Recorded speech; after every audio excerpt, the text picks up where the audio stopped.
그래서 실험실 창업을 어떻게 할 거냐 해서 목표가 뭐냐면 연간 5,000개를 창업시키자 그래서 관련되는 약 20개 정도의 규제를 없앴습니다. 규제 한 개 없애는 게 굉장히 어려운 일입니다. 그런데 20개의 규제를 없애면서 이 실험실 창업운동을 했어요. 요즘은 대학교 내에 우리 그 창업지원센터부터 시작해서 또 연구실에 교수님들 연구실 바로 앞에 뭐 회사 이름 붙어 있죠? 여러분들 보셨죠? 못 봤어요? 붙어 있습니다.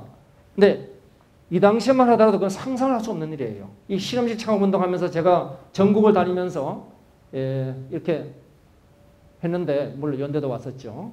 근데 이 설명을 하러 갔을 때 여러 대학에서 제가 인문대 교수님한테 맞아 죽을 뻔했습니다. 이유가 뭐냐? 신성한 상아탑에 회사를 만들다니.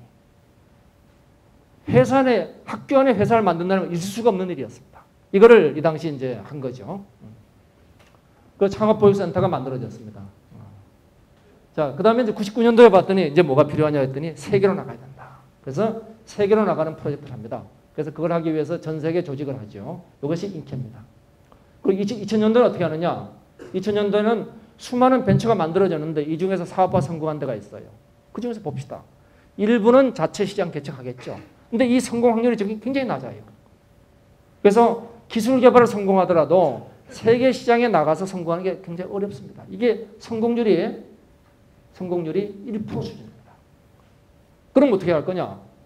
일부 할 수 있는 사람 하라 이거예요. 그게 안 되는 사람은 선도기업한테 물건을 넘기면 됩니다. 제휴를 하면 돼요. 근데 가장 많이 일어난 건 뭐냐면은 이 단계에서 선도기업한테 기술을, 제품을 팔고 떠나거나 그 회사에 눌러앉는 겁니다. 이게 M&A예요. 이 M&A가 대한민국 벤처 발전의 두 번째 기폭제입니다. 코스닥 다음에 M&A예요. 이 M&A를 위해서 만든 게 기술거래소입니다. 그래서 코스닥을 만든 다음에 이제 만든 게 이제 M&A 거래소를 하기 위해서 기술거래소를 만들었죠. 이러고 이제 2000년도가 되니까 5년 만에 대한민국이 바뀌었죠. 5년 만에 완전히 대한민국이 바뀌어가지고 이 새로운 벤처 문화가 만들어졌습니다. 그래서 벤처 문화를 놓고 보면 크게 봐서 이 벤처 협회가 만들어지기 전까지는 대한민국의 중소기업은 생산, 특히 하청 생산 중심의 기업이었어요. 이것이 벤처가 나타나면서 지식 중심의 R&D 투자를 중심으로 하는 이런 기업이 새로이 만들어진 겁니다. 이것이 95년부터 2000년까지의 질풍노도와 같은 벤처 운동입니다. 아까 잠깐 보신 거 혹시 기억하시는 분 있으면 제가 선물 하나 드리죠. 우리가 벤처 비전 2005를 만들 때 96년도에 벤처기업 1000개였습니다. 목표가 2000년도에 몇 개였는지 기억하시는 분? 아니요, 그건 2005년도고. 8,000개? 예. 한 명만 더. 예. 43,000개 2005년도고 2000년도. 얼마요? 몇 개? 좀 전에 비슷하게 들렸는데. 예, 뭐 못 들은 걸로 하고 6,400개입니다. 근데 그 6,400개를 아무도 믿지 않았는데 2000년도에 몇 개가 만들어져요? 2000년도에 10,000개가 만들어졌어요. 95년부터 2000년까지 불과 4년이라는 시간 내에 전 세계 유례없는 벤처 질풍노도 같은 일이 벌어진 겁니다. 이 대한민국이 미쳤어요. 그래서 그 미친 결과로 만들어진 것이 벤처 문화가 만들어졌습니다. 그래서 벤처 문화는 한마디로 1등 문화입니다. 1등 못하면 죽어요. 그러니까 1등을 하기 위해서 어떻게 해야 되느냐? 모든 걸 잘하려고 하면 안 돼요. 자기가 잘할 수 있는 것만 잘해야 된다. 그러니까 핵심 역량에 집중하고 나머지는 제휴를 하는 거죠.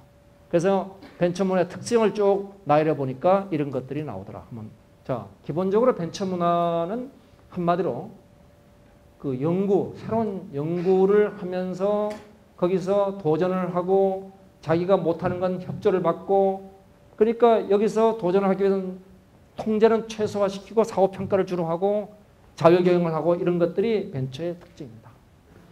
자, 그렇지만 이제 2001년부터 미국의 IT 버블이 쭉 꺼졌죠. 갑자기. 꺼지면서 한국도 그게 왔어요. 그래서 한국은 더구나 압축 성장했기 때문에 압축된 문제가 나왔죠. 그래서 전체 벤처 발전을 요약해보면은 95년 이전의 태동기에서부터 96년도에서 2000년까지 기반 구축, 또 조정기를 거쳐가지고 우리 재도약을 하고 있는 그런 시점에 있습니다. 이제 다시 벤처가 재도약을 해야 되죠. 그리고 아까 물어본 것처럼 총 매출의 200조에 경제성장 기여의 3분의 1을 현재 하고 있죠. 그 다음 GDP의 8%. 그러니까 생각보다 여러분들이 느끼는 것보다 벤처가 이룩한 성과란 것은 대단합니다. 그리고 만약에 지금 벤처가 없다면 그나마 대기업의 성장 기여 3%가 신규 창출을, 고용을 창출하지 않고 있어요. 그러니까 신규 고용을 창출할 데가 없다고 생각하셔도 됩니다. 그래서 이제 크게 바뀐 게 이와 같은 젓가락 생태계가 특별법에 의해서 하부 구조가 튼튼해졌어요. 그 다음에 코스닥에 의해서 상부 구조가 돈이 돌기 시작했습니다. 이런 구조가 돼서 우리가 이거를 숟가락 생태계라고 얘기합니다. 그런데 아직 가운데가 문제죠. 가운데가 M&A 시장이 아직 안 돼 있고 엔젤이 소멸됐고 세계화가 미흡하고 이런 것들이 아직은 문제점으로 남아 있습니다. 그래서 이런 생태계를 이렇게까지 온 것만 해도 대단한데 이것을 한 번 더 발전시키는 게 필요하겠죠. 그것이 뭐냐면 벤처 제도전 벤처 2.0이 되겠습니다. 자, 95년부터 질풍노도와 같이 벤처가 성장했어요. 5년의 시련을 거쳐가 다시 제도전을 해야 됩니다. 이 중간 허리에 문제가 있습니다. 이거를 해결하기 위해서 이 M&A 시장과 선순환 생태계, 기업가 정신 이런 것들이 필요하다.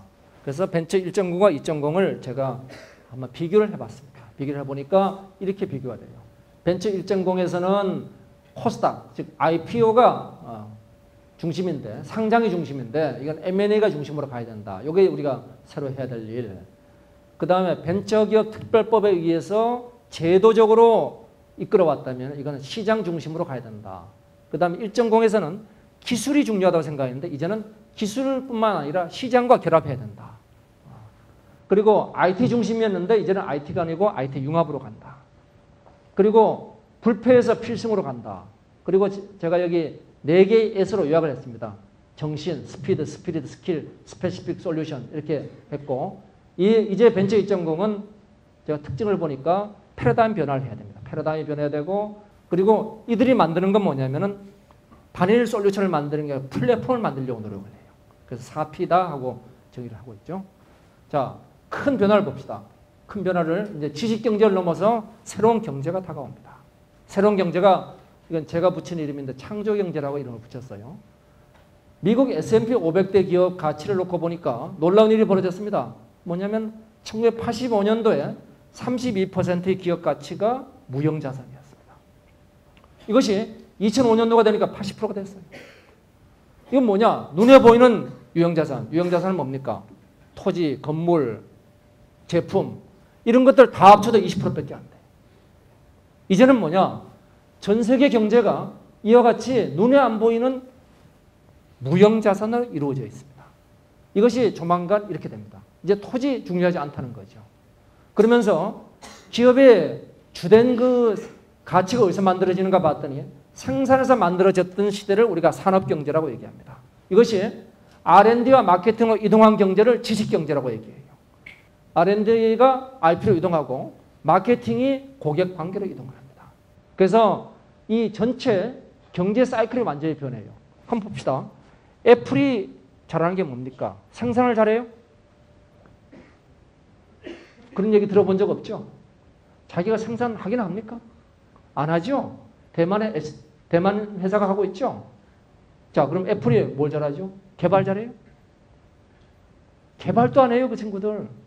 그럼 애플은 도대체 뭐 하는 회사입니까? 애플이 그러면 애플리케이션 프로그램 만들어요? 안 하죠? 근데 이익은 무지하게 나죠? 애플이 하고 있는 게 바로 이겁니다. 요거하고 요걸 하고 있어요. 가만히 보세요. 그리고 이것을 순환시키고 있습니다. 이것을 순환시키는 이 과정을 뭐라고 그러냐면 UX라고 얘기합니다. 유저 인터페이스.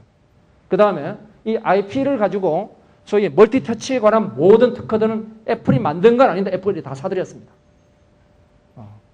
왜냐하면 이제는 기술은 6개월이면 따라가요.